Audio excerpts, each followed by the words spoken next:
खूब पढ़ाई होती है, सब लोग बिजी होते हैं, सब लोग लगे रहते हैं, उत्सव का अच्छा खासा माहौल होता है। उत्सव का मतलब भी ये जीवन भर उत्सव बना दिया जाए उसको। लेकिन हमारे यहाँ ऐसे मूर्ख लोग हैं जो बोलते हैं कि 2 दिन दिवाली होती, 1 दिन होती, पटाखे नहीं जलाएंगे क्या? हम तो और ज्यादा जलाएंगे। ऐसे महामूर्ख भी हैं।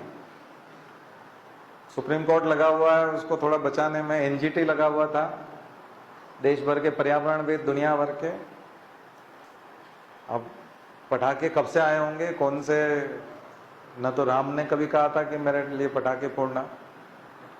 कब आया है ये सब? बचकानापन है ना।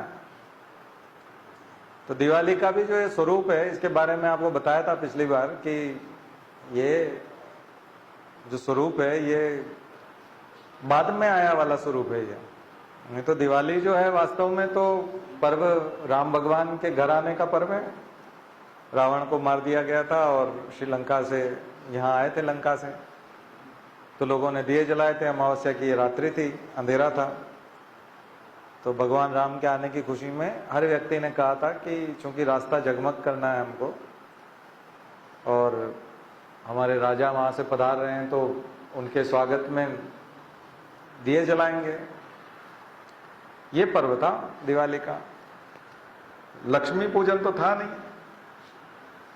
वो तो मैंने आपको मैके मैरियट का और उसकी स्टडी बताई थी, किशनगढ़ी गांव की, कि सौरती देवी जो एक थी वो एक लोकल गॉडेस थी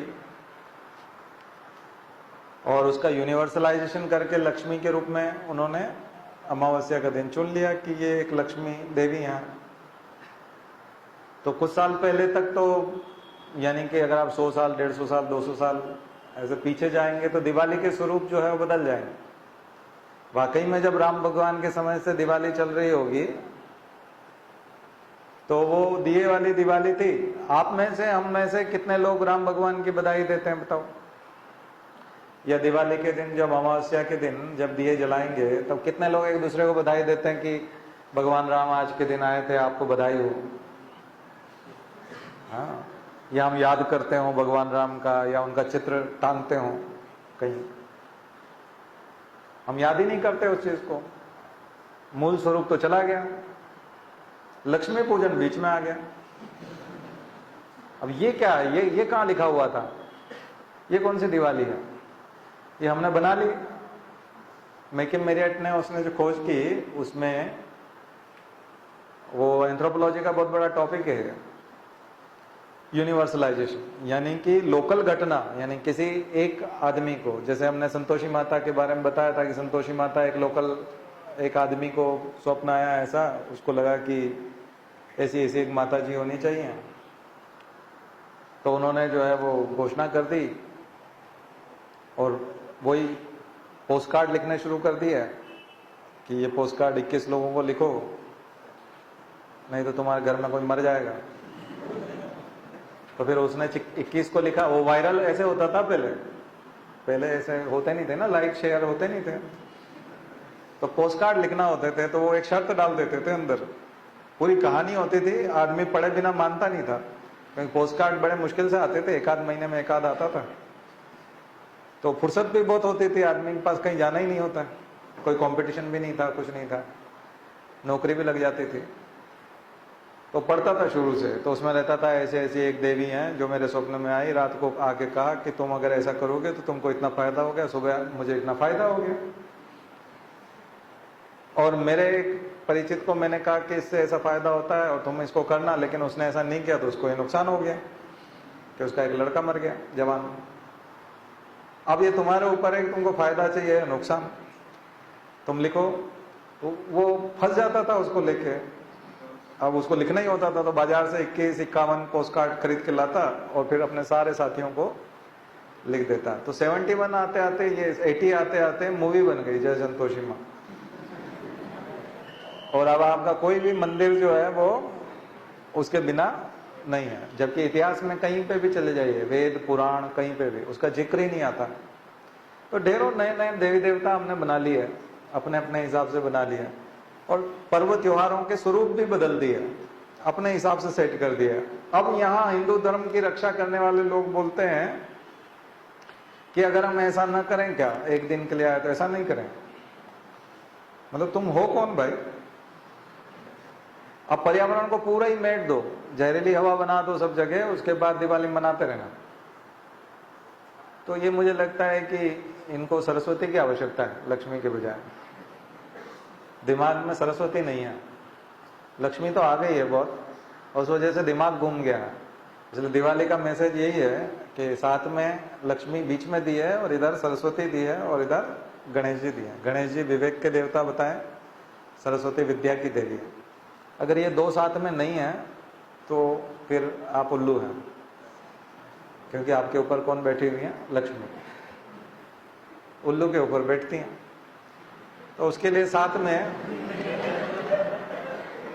लक्ष्मी का वाहन है ना उल्लू, तो वो दोनों बहुत जरूरी है। विवेक भी जरूरी है और विद्या भी जरूरी है। विवेक और विद्या के साथ ही लक्ष्मी शोभा देती है, और विवेक और विद्या यदि आप में होगी तो आप पटाखे नहीं चलाएंगे, ग्रीन दिवाली मनाएंगे, ग्रीन पटाखे भी नहीं जलाएंगे, क्योंकि पर्यावरण प्रदूषण होता है, ध्वनि प्रदूषण होता है, इरिटेशन होता है बहुत सारे लोगों को। डेसिबल वाली लिस्ट पढ़ लीजिएगा, यूपीपीसीएस का पेपर देखा कि नहीं? हम यहाँ डिस्कशन करते हैं, कितने पेपर आए, प्रश्न थे उसमें से, हम यहाँ बहुत सारी बातें आपको बता चुके हैं। उसमें वो डेसिबल में पूछता है कि इसका कितना डेसिबल होता है, तो डेसिबल वाली एक लिस्ट पढ़ लीजिएगा कि कितना डेसिबल मनुष्य सहन कर सकता है, और उसकी सहन सीमा के बाद में ईयर ड्रम भी फट सकता है आपका। एक ज्यादा डेसिबल का अगर आप 120 डेसिबल से ऊपर का कुछ सुनते हैं तो आप बहरे हो सकते हैं। और जो पटाखे जलाए जाते हैं ये इस तरह से, ये बहुत ज्यादा डेसिबल के भी होते हैं, क्योंकि इनका कोई टेस्टिंग तो होता नहीं है कितना डेसिबल तक का ही है। तो सुप्रीम कोर्ट ने जो मना किया, पिछली बार कुछ लोग पागल थे, वो सुप्रीम कोर्ट के सामने ही जाके फोड़ रहे थे। अब जैसे कानून में लिखा हुआ राइट टू लाइफ, और आप आत्महत्या नहीं कर सकते, एक ने बोला ऐसे कैसे नहीं कर सकते, मैं पंखे पे लटक के बताऊंगा। तो हो गया उसका क्या कर सकते हो? दुर्बुद्धि जब आती है, विवेक जब नहीं होता, सरस्वती जब नहीं होती, तो मनुष्य इसी तरह के काम करता है, और दूसरों को वो चैलेंज करता है। सबसे बड़ी बात है, मूर्खता के लिए भी चैलेंज किया जा रहा है कि हम मूर्खता का प्रदर्शन करेंगे और तुम रोक के देखना। तो सुप्रीम कोर्ट तो कोई व्यक्ति नहीं है कि आप जैसे ही पटाखे लगाओगे और वो एकदम से बाहर आ जाएगा, ये क्या कर रहे हो? वो तो जज साहब तो घर जाके सो रहे हैं। अब रात को 12 बजे आप सुप्रीम कोर्ट के गेट पे, ज्यादा से ज्यादा वहां का जो चौकीदार होगा वो देखने आ जाएगा कि ये क्या हो रहा है। हाँ, तो सुप्रीम कोर्ट के बाहर आप चला दो तो चला दो, उसमें क्या है? कल से तो तुम आर्टिकल 21 की धज्जियां उड़ा दो, वहां जाकर सुसाइड कर लो, खुद को आग लगा लो पेट्रोल डाल के, कौन रोकने वाला है तुमको? तो ये सब गाइडलाइन है, ये गाइडलाइन है हमारे कोर्ट की, एनजीटी की, ट्रिब्यूनल की। इसकी अगर आप मानते हैं तो आपकी भलाई है, नहीं मानते हैं तो फिर आपके बच्चे जो है मास्क लगा के जाएंगे। और कितने बच्चे मर गए हैं जहरीली हवा से, अभी खबर आई थी कि नहीं? हाँ, 4 लाख से ज्यादा इतने बच्चे जो हैं वो इसी से मर गए, जहरीली हवा से। तो जिन छोटे शहरों में अभी जहरीली हवा नहीं है, वहां पे भी आ जाएगी, वो भी प्रदूषण की चपेट में आ जाएंगे। तो पर्व त्योहार जो होते हैं उनका थोड़ा सा मर्म समझने की कोशिश कीजिए। ये मनुष्यों ने, हमने बनाए हैं, अपने हिसाब से बनाए।